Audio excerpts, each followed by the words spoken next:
Hello, everyone. Welcome to Dugout Daily. I'm Charlie, and I'm joined by Bernard again. How are you, mate? I'm all right, Charlie. Yes, still recovering from the delightful result the other day, but hey, it's history now, isn't it? It's a couple of days ago now. We can move on. Well, not quite yet. We'll have a chat about it first, eh? Yeah, that's the same with every game, really. So we'll get straight to it. United 0, City 2. City get the bragging rights of Manchester. Thoughts on the game? Yeah, well, you're probably old enough to remember. We've been 2-0 up at half time against United before, haven't we, mate? And we've certainly have been 2-0 up many years ago as well, and lost games. I remember one at Main Road about 30 years ago where we were 2-0 up and comfortable, ended up losing it 3-2 in the last minute. So, as typical City fans of my age, obviously we're never happy at 2-0, but obviously City knew something we didn't know, didn't we? And Pep knew something, and the players knew something, that it didn't really matter. Let's play the second half out 2-0. If we score another, great, but there's not much chance of them scoring, and they obviously knew that, and we didn't. That was the problem. As I say, us older fans, you younger fans might have been more confident than us older ones, but of course, Pep and City players know better than us, and it proved to be, didn't it? In hindsight, there's no hindsight. They were a busted flush that second half. I think they got into our box three or four times in total, or something like that, and I think that was mainly the first half. So. Yeah, very comfortable. I mean, you're not going to see a much more comfortable 2-0 win. I mean, obviously, it compares with a 5-0 Liverpool because of just how easy it was to control the game at 2-0. So it's, well impressed with the way we controlled that game, certainly in the second half. Yeah. We'll get straight to it then, starting with the stats of the match. 67% to 33 in favour of City, 16 shots to 5, 5 shots on target to 1, 7 shots off target to 3, 4 block shots to 1, 9 corners to 1, United offside 4 times, City once, 9 fouls to 12, 1 yellow card to 2, 1 big chance each, 1 big chance missed each. We hit the woodwork twice, 1 counter-attack, 1 counter-attack shot, 12 shots inside the box compared to United's 3, 4 shots outside the box compared to United's 2, 5 saves for De Gea, only 1 needed for Ederson, 832 passes compared to United's 400, 92% accurate passes for City, 82% for United, 80% long balls were accurate compared to United's 40%. 22% of United's crosses were accurate, only 16% for City. 40% of United's dribbles were completed, 58% for City. United lost the ball 110 times, City 119. 43 duels 1-42 in favour of United. 9 aerial duels 1-10 in favour of City. 18 tackles to 12, 6 interceptions each, and 22 clearances for United, with only 5 for City. And the attack momentum, there it is. United having spikes. That's what usually happens in City games, to be honest. The opposition have a couple of spikes here and there, but it's mostly dominant. Do you think that graph represents the game? Yeah, because I thought both halves, there's probably 10 or 15 minutes in either half where United probably went 50-50 with us on actually looking as though they might have had a chance. Obviously, that looks a bit more for the second half, but it wasn't. It was a lot of sideways passing, wasn't it? I think by United, certainly in that second half, they weren't very direct, and they did keep the ball, but they didn't. They could keep it as much as they want in their own half of the pitch, and that's what they did. But I think there was like 10 minutes in each half where United sort of or City took the foot off the throat, if you like, their throat, and let them back in it a little bit. But they couldn't. Apart from that Ronaldo goal, that Ronaldo shot early in the middle of the first half. There was very little to worry Ederson. I don't remember him making another save, to be honest with you, in the game. Apart from that one, so I think that says it all. That graph, really. Yeah. We're joined by Mike now, a United fan. How are you, mate? Can you hear me? I don't know if you can. Yeah. I have to use my phone because I'm out. Yeah, I can hear you. We can hear you, mate. All right? I wish you couldn't hear me, to be truthfully honest, but there we are. We're going to have to listen to it. Thoughts on United's performance the other day? This is a non-swearing channel, so I can't give you my thoughts without going against the rules of your channel. So I'm just going to have to say below average. Below average.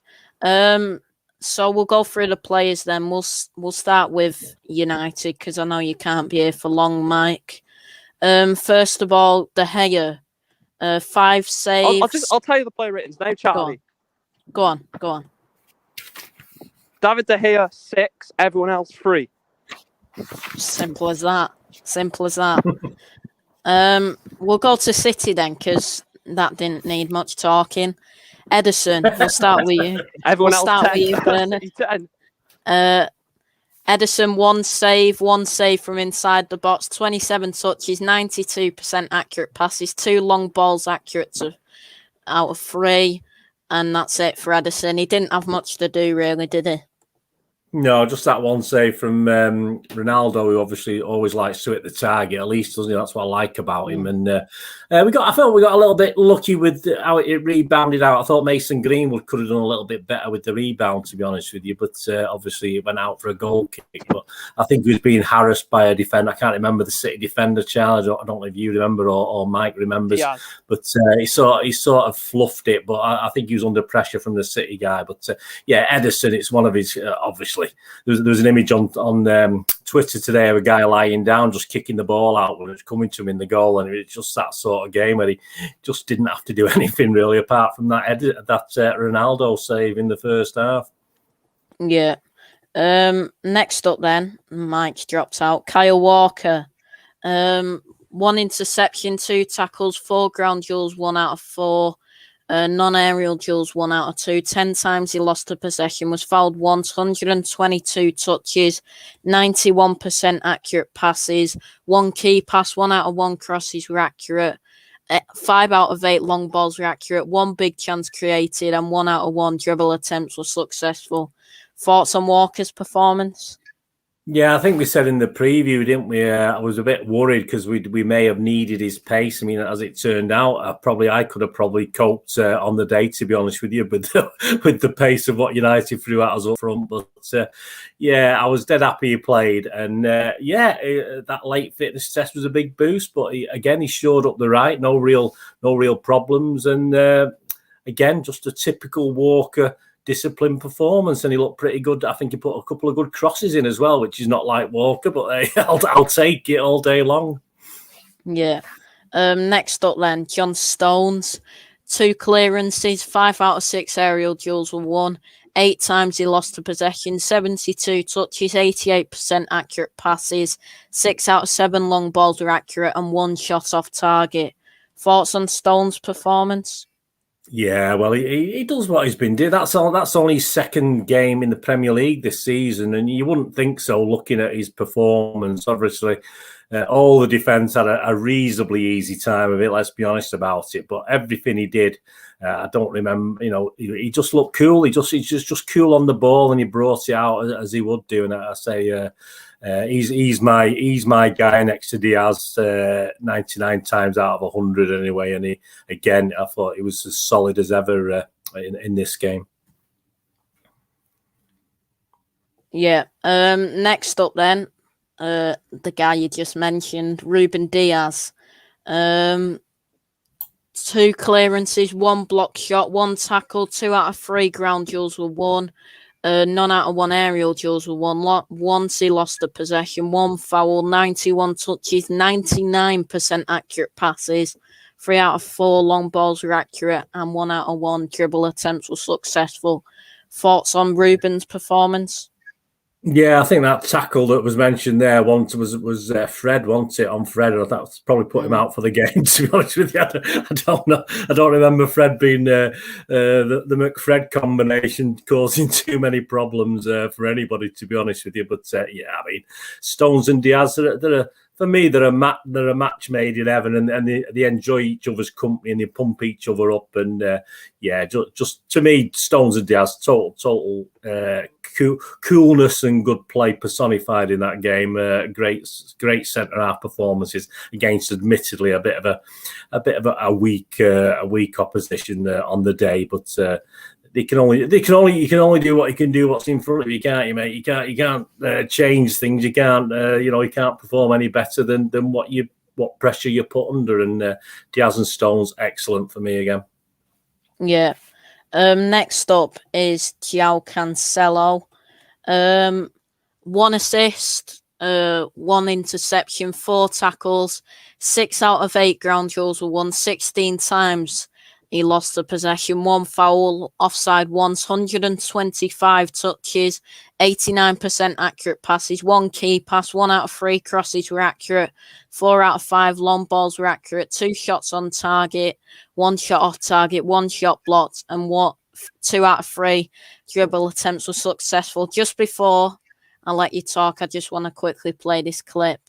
When Cancello crossed the ball in, and then Eric Bailly put it in his own net. This was the reaction to the goal. Yes! I can't bloody hear it. 1-0!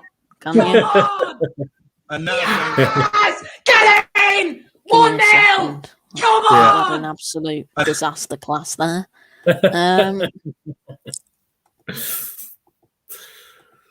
Just go on, talk about Cancello, and then. Well, what can you say, mate? It's another. He even did a couple of. I think I remember him fouling someone and giving a free kick away. But I even remember him in a quiet game for, as I said, for the defence, or if you can class it as defence. I even remember him doing a couple of tackles, which is fantastic. But going forward, he was imperious again. He's playing as a midfielder. He's playing as a creative midfielder now, and certainly. United didn't offer any resistance to him, and as you say, a couple of those balls he put in, especially that obviously Bailly one, was absolutely superb. And you can blame Bailly, but it was just a great. And he does it with right and left foot as well, mate. Don't he? That's the thing with Cancelo.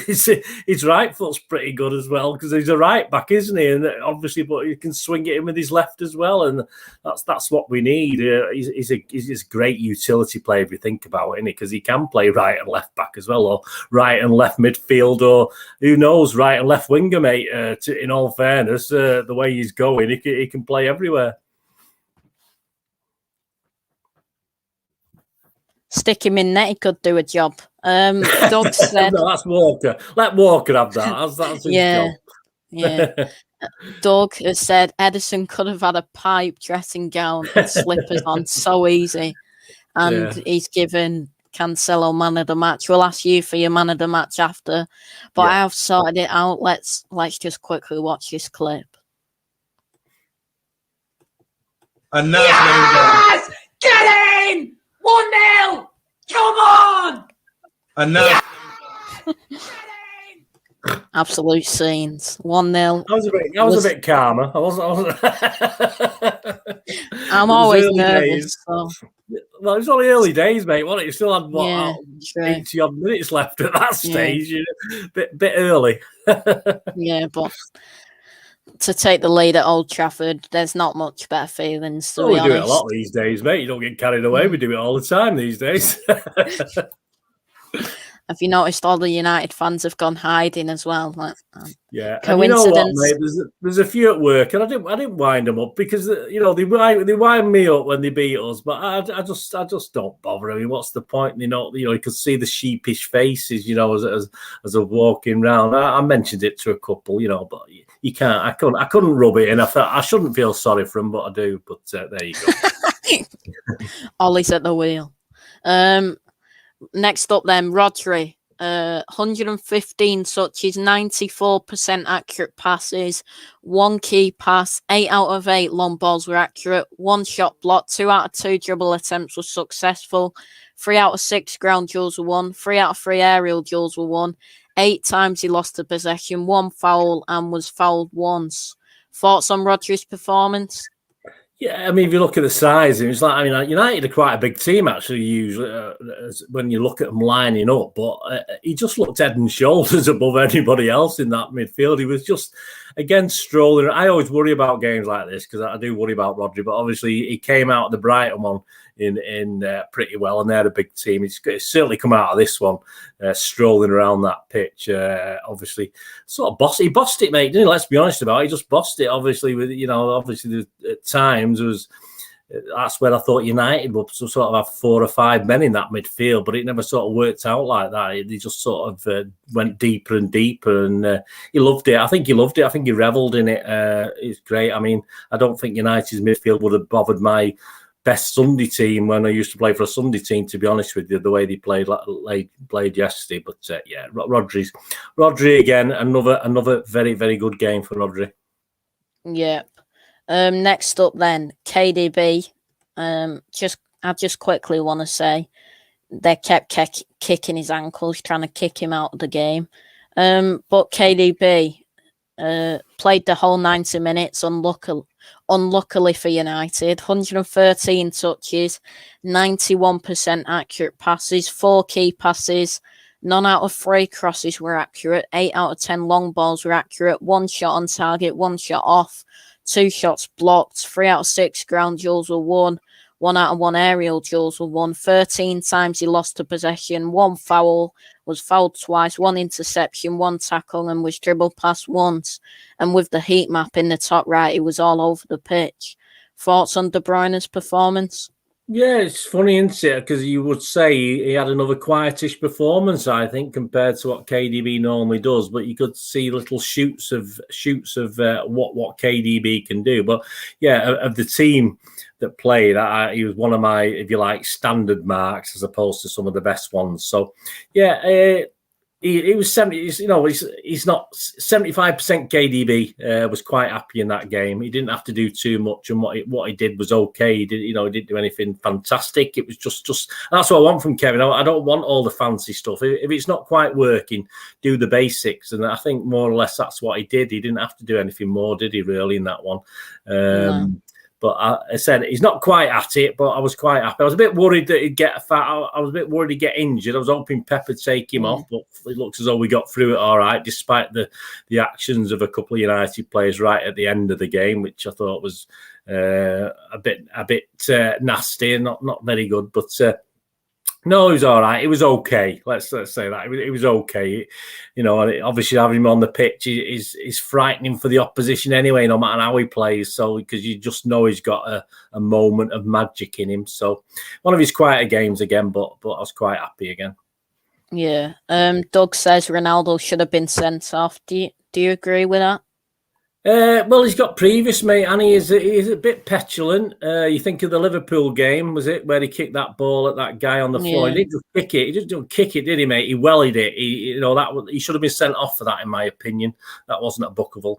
And obviously, again, wasn't that bad his contact, but the intent was there for this one, which he did on KDB. The intent was there, and if the intent's there, I'm sorry, if he's out of control, he should be off the pitch. He shouldn't have been booked. He should have just been sent off because he was out of control. Whether you didn't have, all right, you can say out of control, he's having both feet in the air, but it wasn't that. It was the way he did it. You could just see he was out of control in his mind, and obviously it led to a rash challenge after KDB had already been fouled. Don't forget, this guy was falling down, and that ball was literally going out. There was no need for it. And as a referee, I think he got away with it. I think he got away with one there, but it was good to see. As long as Kevin's all right, I don't mind, because that just shows he's a great player. But the petulance, and he doesn't like losing, which is fair enough. But there's a way of taking defeat, isn't there? So. Yeah, I'm not happy with that. We weren't happy, but hopefully Kev's fine, so that's all that matters. Yeah.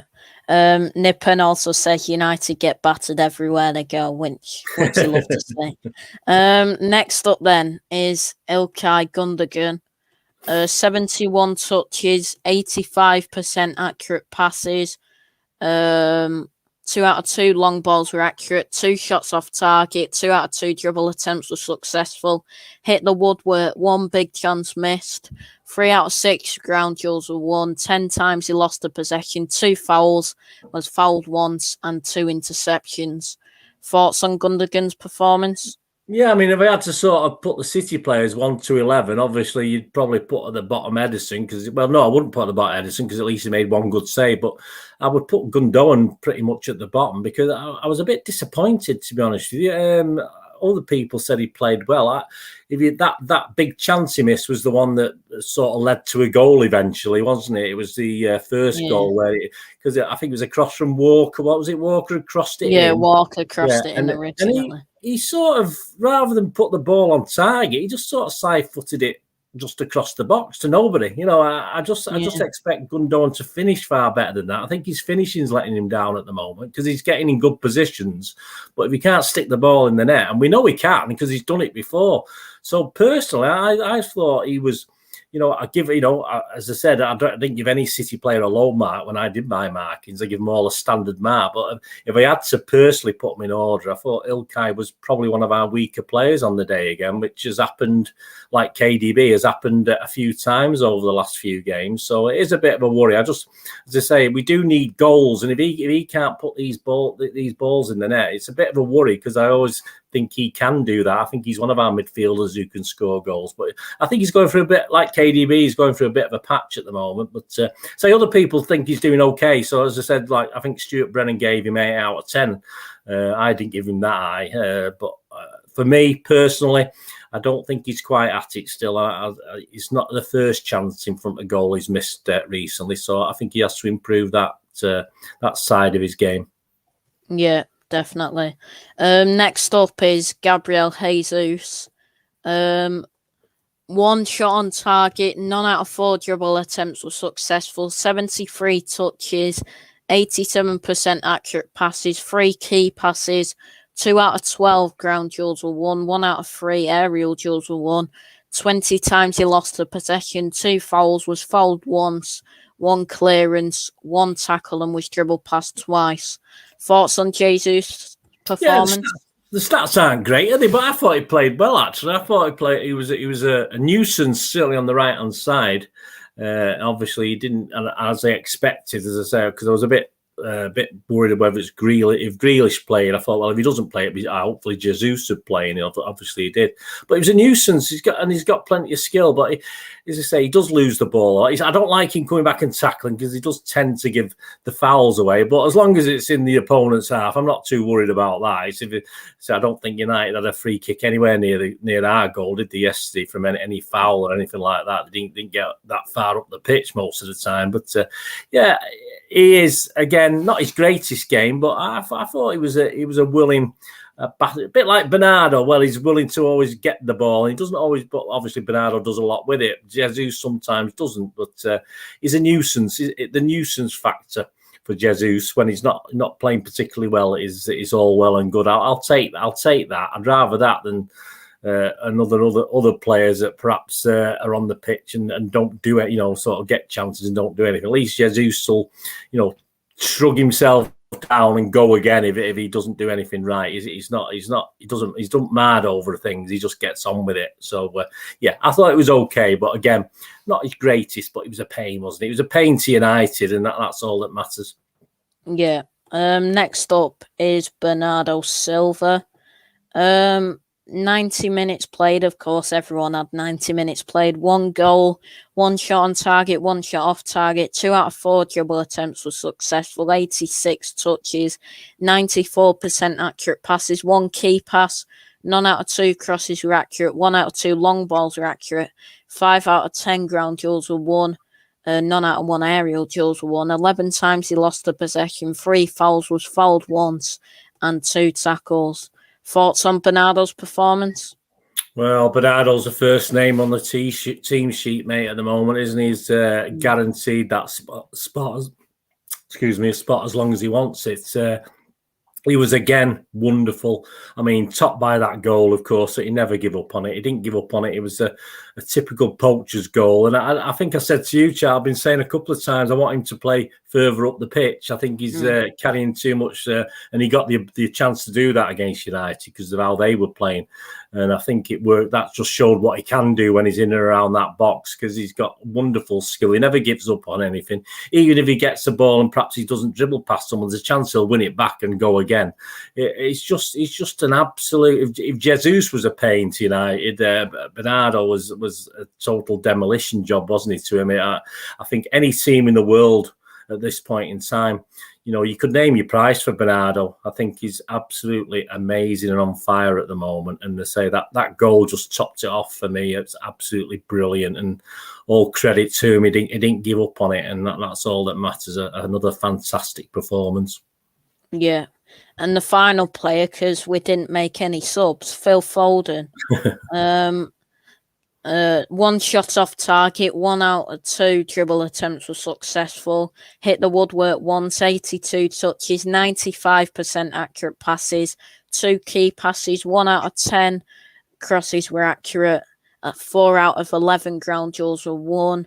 None out of 1 aerial duels were won. 20 times he lost the possession, 1 foul, 2 was fouled twice, 1 interception, 1 tackle, and was dribbled past once. Thoughts on Foden's performance? Yeah, I mean, let's face it. I mean, I saw in the local paper that Wan-Bissaka got 1 out of 10, and that was probably mainly because Foden just took him to the cleaners most of the time. But unusually for Foden, it wasn't his most sort of influential game. But I think that's because he sort of was giving room for Cancello to do his business. I think the fact how Foden was playing, that allowed Cancello to rise to that sort of level as well. And I think obviously not that they were particularly combining between themselves, but obviously Foden was creating the room for Cancelo to do what he does. So it's a bit of a sort of an assistant's job for Foden, which is unusual. He's usually a bit more dynamic and involved, but hey, still a great performance. I mean, absolutely. Say Wan-Bissaka didn't know what day it was most of the time, and the poor thing, obviously, they really did struggle on that side, especially against Cancelo and Foden, which I think any right back would struggle, wouldn't they? Let's be honest about it, Charlie, against at the moment against Cancelo and Foden in that sort of form, and there's no shame in that. And I think it's a bit cruel to give him 1 out of 10, to be honest with you, because I don't know what the poor guy's supposed to do when he's not getting much help from the other guys around him either. But there you go. We're not worried about him, are we? As far as Phil Foden is concerned, yeah, a bit more of a laid back one for Phil, this one. He wasn't as involved as he perhaps would have been normally. That shot there at the post, yeah, it was okay. Another 6 inches, it would have been fine, wouldn't it? But obviously, De Gea's he's quite good at his angles normally. I won't say he always is, but at the moment he's having a stormer, isn't he? Let's face it. He's keeping United, like Ronaldo scoring the goals, he's keeping United in games at the other end, like he did 2 or 3 seasons ago when he was in form. And so Phil had to put it. Make sure he beat De Gea, and obviously by doing that, obviously he just had to put it a little bit wide, and it was a bit unlucky. But yeah, I don't think he did too much wrong with that. But a good steady performance, as I said. He was used more as a what's the word? A decoy. He was used more as a decoy for Cancelo, I think, than anything. But hey, so what? It worked. Yeah. So that's all the players. Next up, we'll talk about the manager, Pep. He didn't really have to do much, did he? He didn't make any subs. The players just did what they needed to do. Well, Pep, if he picks an 11, he expects that 11 to do the job. And he'll only start pulling players off if we're doing well, and obviously he wants to rest them, say, for another game in 3 or 4 days' time. We don't have a game in 3 or 4 days' time. Obviously, there's international breaks and stuff like that. So that's what he did. He's got his 11 on the pitch to do the job. He was quite happy they were doing the job. He was confident at 2-0 that we weren't going to let a goal in, and obviously all get panicky, which it would have done, let's be honest about it. If United had got one at any stage in that, so even with 5 minutes left, if they got one in that second half, the crowd would have been back up, and it would have been a nightmare. But he was confident in his 11. He didn't make any changes. Other managers would. Other managers would have started making changes, not just tactical, but just to waste time as well. And obviously, he didn't even do that because he just left the same 11 players on the pitch. I don't know why he bangs on about having this 5 substitute thing that he wants, because he hardly ever uses 5 anyway. And he certainly didn't need to use it in this game. It was just say he sent out the 11 to do a job, and that 11 did a job. And as a manager, what more can you ask? Perhaps Ollie needs to have a closer look and a bit of a guiding hand, perhaps, because he just threw things at the game. Ollie, he was absolutely clueless in that second half of how to change things, so he just started putting other players on, and in fact, he probably played worse once he started changing the team. I think Rashford didn't make any difference to the team whatsoever when he came on. And obviously, I'm always worried about Rashford, but they seem to defend deeper, put forwards on and still defend deeper. I just don't see the point. But anyway, we're not talking about Ollie at the wheel. We're talking about Pep at the wheel, and it was a sort of masterclass on the team selection, which most of us got, but obviously how that team played, he didn't have to worry. He didn't have to worry about tactical tweaks, did he? He just said, carry on doing the same in the second half. And as I say, apart from, a 10-minute of each half where United came into it a little bit more, it worked perfectly. Yeah. We'll talk about United then. How do you think they played? Yeah, well, it is what it is there, isn't it? As I say, I know De Gea's been playing very, very well. I know everyone calls him a Ronaldo team, which is fair enough. That's what he's there for. That's why he's a striker. But, you're hard-pressed to find anyone yesterday. Even, I thought Ronaldo was okay, actually. He didn't get any service. He started to come back a little bit and try and pick the ball up. So, and I thought it was okay until obviously late on when he did that stupid tackle on KDB. But I think the only guys to come out of it were Ronaldo and De Gea with any sort of credit in the bank. I thought the rest of them were pretty awful, and then obviously looking at ratings, even United fans are thinking the same. I don't know about you, Charlie. I don't think there's anyone on that team that. Greenwood, I didn't particularly expect him to play, but apart from say a couple of things, that whole United team, they just didn't. I don't think. As I say, at half-time, you expect a difference, don't you? And I think if you looked at that graph before, I think they did change a little, didn't they, after half-time? I think they did. So, but as I said, I don't know if I said it off thing, but all they were doing was passing side to side. They weren't making any inroads into the City half. They had possession, but they was doing that's it. So they're them green lines. You had no, if you look out the peaks, there's a couple of peaks there, but I think they got in our box 4 times in the whole game. So that's just sums it up really. They were just passing from side to side, and perhaps they needed that. You need to do that perhaps to get a grip, but then it just petered out and City took control again. So very, very poor. We did a combined 11, didn't we, before the game? 6 City players and 5 United players. I'm sorry, that'd be 9 City players and 9 City players and 2 United players if we sort of did it now. Because I probably would put De Gea still in goal, and I'd probably put Ronaldo up front, but the rest of it would have to be City players. Yeah.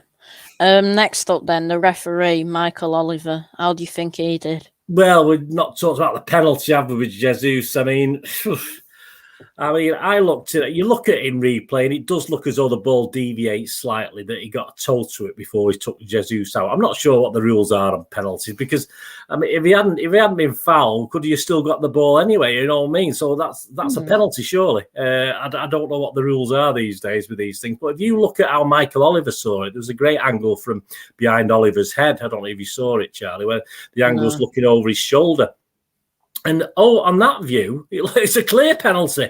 It's an absolute clear penalty. So he should have given a penalty and then let VAR check whether he needs to check the monitor or not if there was a touch on the ball, which I think there might have been.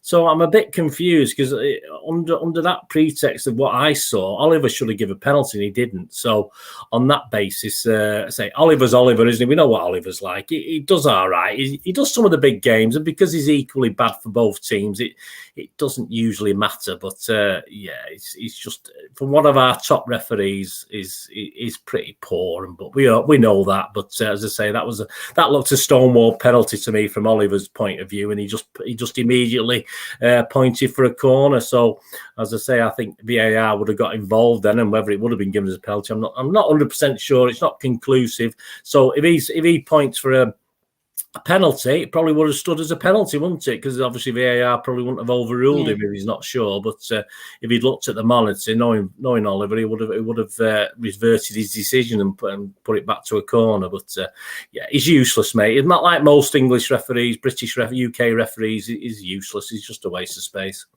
Yeah. Man of the match. Who are you giving it to? Well, I had two guys at the top, which you could probably guess. One was Cancello, and you can probably guess the other one was Bernardo. I've just been looking at me man of the match stats for the Premier League games. I've seen how many I've given Bernardo, because I did give it Bernardo. I did give it Bernardo again. I thought Cancelo was brilliant, but I thought Bernardo, just because of the goal, really, Charlie. I mean, it was just before half time. That's the time United used to score against us in the old days, just before half time. So it was great to get that goal just before half time to send us in 2-0. But I was looking at my man of the matches, and the last 8 Premier League games, I've given it Bernardo 5 times now, and he probably would have got it once or twice more, but I felt guilty giving him again. So I'll have to give it. I'm just going to give him because of that goal. But Cancelo was superb as well, and I'm not going to give a joint one because I've done that before and got into trouble for giving a joint one. So I went with Bernardo anyway again, because I give them both 9 out of 10. Him and Cancelo, but I'll just give it Bernardo on the day. Who was yours, mate? Yeah, I'd say Bernardo as well. You got to give it him, really. He was between Cancelo and Bernardo got the goal. So, and even if you think about it, for the face he pulled coming out of Old Trafford after the game, mate. I mean, you give it that for that as well. His smiley face as he's getting abuse from the United fans. So, he'd probably get a 10 out of 10 from me now, not a 9 out of 10 after that. The final thing we're going to talk about is the Premier League table. All the results went our way this weekend. Chelsea drew to Burnley 1-1.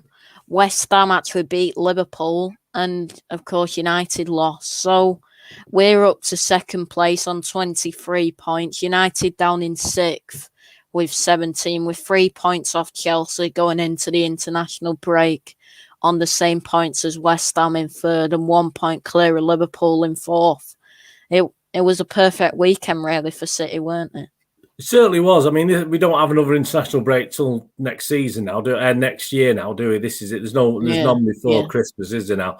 So, I mean, this is a time now, if you think about it, I've only looked forward to our next 3 games, which are Everton at home, Villa away, and West Ham at home, which will be an interesting one, won't it, mate? West Ham at home, that'll be a cracker. But, I mean, this is the time now, isn't it? I mean, I still think Chelsea were slightly unlucky only to draw at home. They should have really, in the same way we've been unlucky in games where we've hammered teams and obviously not scored a goal or been on the losing side. But so I think, Liverpool and Chelsea still our main problems. West Ham are great. It's great for West Ham, but we'll see in about 3 weeks when we play them at the Etihad, see how good they are with our first team against their first team. It'll certainly be an interesting match. But I want us to go on a run now, mate. I want us to go. We haven't got any massive teams to play over the next few games, so they're all winnable games. I just want us to start like we did last year, start winning games and putting pressure on the other team, because at the moment we're still under the pressure to catch up a little bit, aren't we, with Chelsea anyway, as it is. But I think this is a time now that if we're going to retain this league again, that we need to start putting 3 points consistently from these games now. No Crystal Palaces, no Southamptons, was it? We drew 0-0 with as well. Nothing like that. We don't want any of that now. We're just we've proven that he's got his good squad. There's no injuries. We've only got Torres, haven't we? And he'll be coming back, I assume, very soon. Is it 2 or 3 months? So he should start appearing before Christmas time. So we've got a full squad. International break. Hopefully they all come back all right. And KDB gets a rest, because we're going to need him. At the moment, we're winning despite of him. This is the thing. We're getting points on the board, even though he's not playing that well. As I say, I don't think Gundogan's playing that well. But fortunately, other guys are stepping up, and we're not all firing, and we're still sort of winning games and winning them very well as well. But as I say, we need the KDBs and Gundogans to start firing a little bit, because Bernardo's brilliant, but I mean, there's only so much he can do, and Cancello can do. And say if they have an off game at the moment, we'd probably be struggling, to be honest with you, because the other guys aren't stepping up. So we need that sorting out. But I think this is a time now before Christmas. If we can get to top of that table by Christmas time, I think it'll be all well and good. If we don't, and we're still second, third, or fourth, then it's going to be a tough January, February. I think once the Champions League kicks back in, because we're more or less through that, aren't we? More or less. Yeah. I don't think there's much trouble with that. Give PSG. PSG were playing as well, aren't we? Give them a good stuffing. I forgot about them. They're mixing out after the Everton game. We played PSG, then we play West Ham, don't we, before Villa. We've got 3 home games, haven't we, mate? We've got 3 home games, and Villa's the 4th game. Yeah, sorry, I'm slightly wrong with that. So if we can win them 3 home games, strength to strength, mate, I think we're in a good. Most people are saying we've played all our toughest opponents away from home. We've not beat them all, but obviously we've got a good point collection, and we're well in. We're only 3 points behind the lead. Is it 3 points behind Chelsea there? 3 points. So and we played all the top teams, if you like, or so-called top teams already. So away from home, let's turn the Etihad into a fortress. I mean, we've drawn 1 and lost 1 so far, so it's not really been in a fortress yet, has it? So we have to sort that out. We have to make that a safe place to play as well. So we're looking okay. Away games, we played Liverpool, we drew that. We beat Chelsea away, beat United away. We lost to Tottenham on the first day of the season. With half the team, Beat Leicester away. Beat Leicester as well. They've dropped out a little bit, haven't they? I think they're, funny. Everton and Leicester, they made good starts, didn't they? And they both stuttering along a little bit now. Everton want to be an interesting one because on paper it's an easy game. They're mid-table now, but and we have done well against them recently. I know they've had some good results in the past, but the last 3 or 4 seasons we've done very well against them. So, but say that those teams need to start picking up points, Leicester and Everton, because they did make great starts, but they've been stuttering along a little bit. But it's not our problem, is it, mate? As long as we beat them, I don't care less, to be honest with you. Yeah, simple as that, really. Just before we wrap it up, mate, where can we find you? Yeah, if you go on, obviously on Twitter, if you go, it's Bernard Deneen at Charles Deneen, but always put the D-I-double-N in, double-E-N in. It's, some people spell it with 1 N, but it's 2 N's. And if you put that in any search engine, I'll come up. If you put Bernard Deneen, I'll always come up on the search engines. But if you get on my Twitter, follow me on there. I follow everyone back. I do check and follow everyone back on there. And you can check all my links to different podcasts and my YouTube channel on there. So that's fantastic. Thank you. Yeah, cheers for coming on, mate. No problem. You can find me at MCFC Hibs on Twitter, Dugout Daily on YouTube. Make sure to like, share, and subscribe, and I'll see you all later. Take care and peace. Up the Blues.